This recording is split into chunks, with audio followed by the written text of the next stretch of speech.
आठवें वेतन आयोग की चर्चा तेज है। कर्मचारी यूनियंस की मांग है कि फिटमेंट फैक्टर 3.5 या उससे भी ज्यादा हो, जिससे मिनिमम बेसिक सैलरी 18,000 से बढ़कर 63,000 तक पहुंच जाए, यानी करीब 250% तक का इजाफा। लेकिन सवाल यह है कि क्या भारत इस बोझ को उठा पाएगा? फिजिकल डेफिसिट, पेंशन और कुल खर्च पर इसका क्या असर पड़ेगा? आइए आसान भाषा में समझते हैं। नमस्कार, आप देख रहे हैं TV9 भारतवर्ष। मेरा नाम है अरुण सुंदराल और ये शो है पैसा, पॉलिसी और पब्लिक।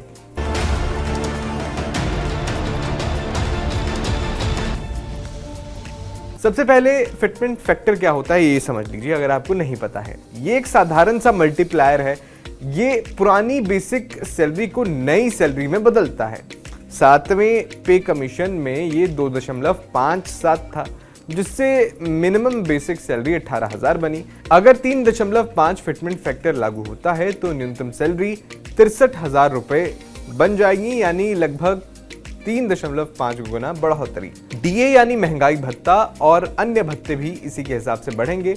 पेंशनर्स को भी सीधा फायदा होगा, उनकी पेंशन भी बढ़ जाएगी।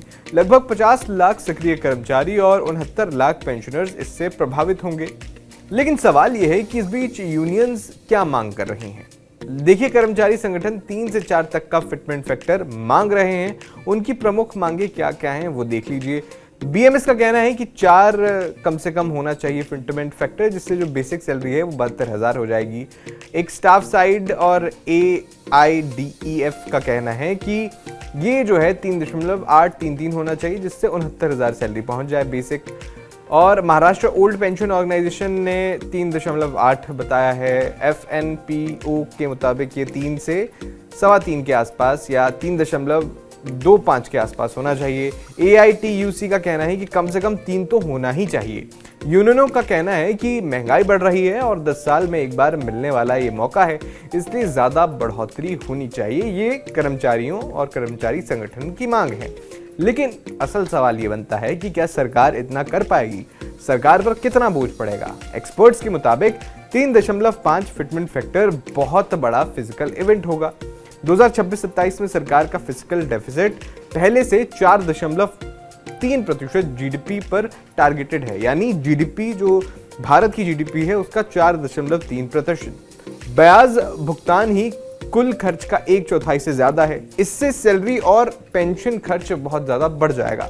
ज्यादातर एक्सपर्ट्स का कहना है कि 2.86 को ज्यादा से ज्यादा सीमा ये फिटमेंट फैक्टर की होनी चाहिए, यानी 2.86 से ज्यादा नहीं होना चाहिए।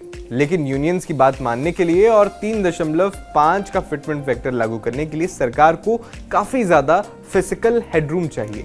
कुछ एक्सपर्ट्स का कहना है कि ज्यादा सैलरी से कर्मचारियों की डिस्पोजेबल इनकम बढ़ेगी। इससे FMCG, हाउसिंग, ऑटो, ट्रैवल जैसे सेक्टर्स में खपत बढ़ सकती है, यानी अर्थव्यवस्था को भी बूस्ट मिल सकता है। यानी कुछ एक्सपर्ट्स इसके अगेंस्ट में हैं और कुछ एक्सपर्ट्स इसका समर्थन भी कर रहे हैं। पूरी तरह से विरोध में नहीं है, क्योंकि सैलरी बढ़ेगी तो खर्च भी बढ़ेगा और खर्च बढ़ेगा तो अर्थव्यवस्था को एक बूस्ट मिलेगा।